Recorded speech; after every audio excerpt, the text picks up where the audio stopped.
Okay, for this video I'm actually going to be tying the yellow mayfly. It's the spinner. We're using cling wing for the winging material, and this is obviously the spinner version. We can do exactly the same pattern with the colours of the dun. It's a slightly more muddied brown colour on the body of the fly, but for this one we'll take the spinner colours. And I'll explain obviously as we go along how we're hoping that this will present on the water. So I'm going to take the fly out, and we're going to vise a size 14. This fly would be anywhere between a size 14 on this pattern of hook all the way to a size 8, but we'll go with a size 14 on this one and see how we go. The grip itself, the hook itself is a grip. It's the 11801BL. It's an extremely fine wire, long shank dry fly hook. Again, it can be done on whatever preference your hooks are, but that certainly is mine for this style of fly. And we'll take the thread. Really isn't important. We're not doing any sliding with it. Doesn't matter whether it's pre-waxed, whether it's GSP, anything like that. Just with whatever thread you normally gravitate to would be perfect for this pattern. We're going to take just a few fibres of pheasant tail for the tail.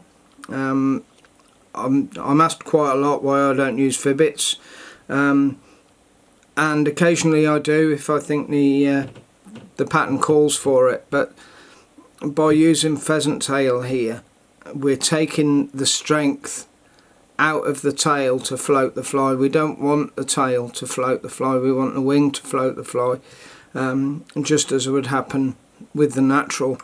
The tail will do very little in terms of keeping that fly buoyant, and in fact if we want the most realistic presentation we want the bottom end of the fly probably from about here all the way back down towards the tail. We want all of that slightly submerged, just so that it gives an indication to the fish that the fly is there. It's going to see it better if it's slightly under the water, and of course, as I say, that is how the natural would present as well. So we'd be moving in the right direction for an imitative pattern.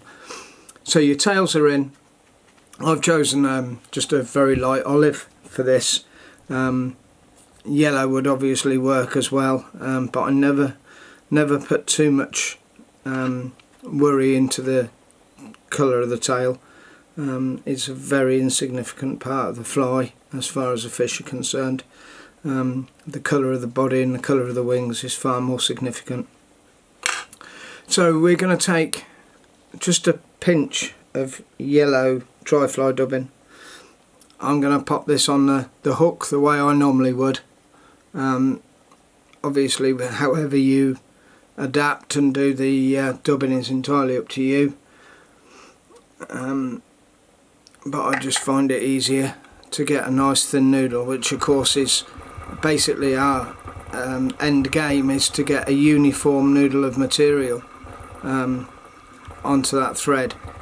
If you try to ration the material at one point and put extra material on the thread at another point to try and get the thickness of the body, you're giving yourself an awful lot of work to do later on, because it's much harder to put that material then exactly where it needs to be on the hook.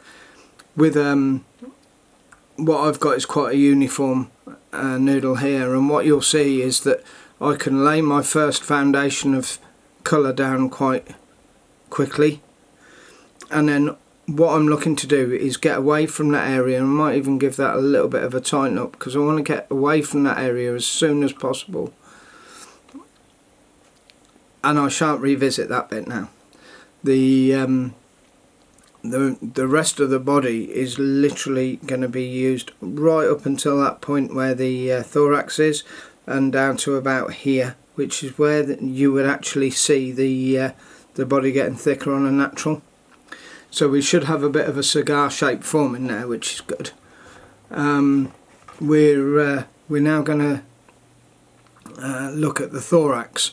I like to keep a pattern simple. I like to go tail, body, thorax, wing. Saves all the messing about trying to make good of a material you've tied in, and then make it good by putting the body material over the top of that. And it can really complicate the fly, whereas if we can put it all in the order that we want to put it on, it saves all of that messing about. I'll just show the stickle dub this is, show that to the hook, and it will soon start binding its way around the thread.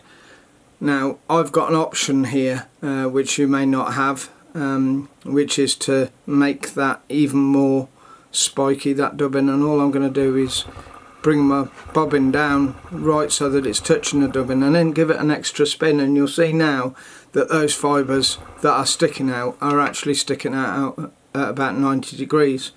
In order to do that, doing the dubbing the traditional way, all you need to do is pop your dubbing on and then maybe use a dubbing brush or a dubbing needle just to pick those fibres out. But I won't have to do that now because everything is exactly how I want it. You can see even now that this is a really good representation of the legs happening and everything that's happening in that thorax area. I'm going to come in with a half hitch, and that half hitch needs to sit exactly between the thorax that I've created and the body that I've created, and I just want to lift that thread up now so that it's originating from the top of the hook. The reason I've done that is it's now time to introduce the wing material. Now I've got myself it's just a strip of that material, cling wing, and what I've done is just put a little fold in. Now that's going to be ideal to show you because we haven't got an awful lot of camera space here, as I'm quite close into the fly. But if I hold this here, the only thing I want to do to make it slightly easier to tie in is to make a little angled cut. Make that angled cut, and then I'm just going to make sure that I've got the right amount of wing that I want after that cut, and I want that to be about 3/4 of the length of the shank of the hook. Now to prove that, I'm going to lift the thread up, and I'm just going to let this wing go around the hook, and this is just to show you the dimensions that I've managed to achieve. So I've got the material at the end here next to the eye, and then you'll see where this little angled cut that I made has gone in. Okay, but essentially we're looking at about 3/4 of the hook that's now covered by that, which is what we want. We don't want any more than that. We can cope with a little bit less, but we certainly don't want any more than that because it will be the wrong proportions for what the fish are looking for. If I now take that material and put a long cut along the back, it's not going to be precise, just start it just a little bit back from where I made the first little V cut. I can now open this up, and if I do that so that you can see next to the camera, because it was folded, it'll be exactly the same on both sides. And I'm just going to put that fold where it was folded, I'm going to put it around my thread.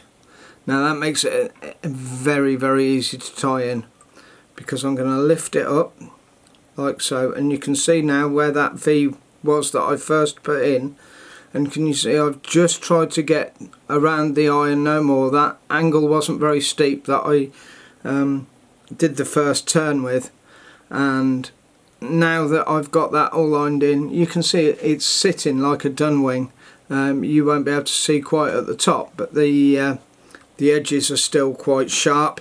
Where it's got a flat end, we can put that right at the end, and I'll show you how we do that.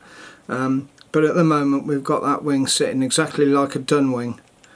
Now, because we're doing a spinner, or at least a vulnerable fly on the surface, what I want to do is come round and lasso really the cling wing with a couple of turns of thread, and then I'm going to pull. Now what that's going to do is cup that material. It's going to put a pleat in there. At the moment the pleat is going the same way on both wings, so you've effectively got the possibility to manipulate these wings into the shape that you want them. So all I'm going to do to do that is take my scissors. I'm going to place them right in the heart of that wing, and I'm going to pop that wing so that it sits exactly how I want it to. I'm going to do the same with the second wing and pop that out. So now what we've got is a wing of that fly that is sitting nice and flat. If I turn it on the side, you'll see it's nice and flat against the hook, sitting at 90-degree angles. Now if I just finish off now, because I don't need the thread anymore, if I just finish the head off with a couple of half hitches and then a 7-turn whip finish,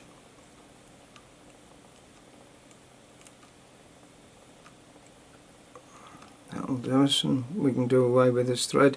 You can varnish this, the material won't be hurt by a drop of Sally Hansen's or anything like that, so it's fine to varnish the heads of these flies. And it's at this point that we do just want to change the shape of the wings slightly, and in order to do that I'm going to find an angle that's easy for you to see what I'm actually achieving.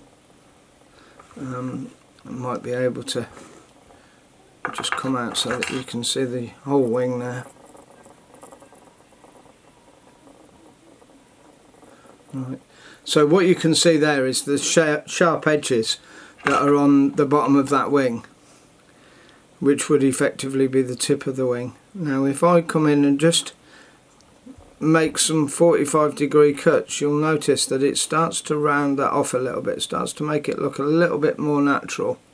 And just pull that little bit of fabric off there, and then where I've got the pointy end I'll just bring it up the top so that I can see it, and just finish that, flatten it off a little bit. So now you can see that we've got quite a round finish to that wing. Now that's all I'm after.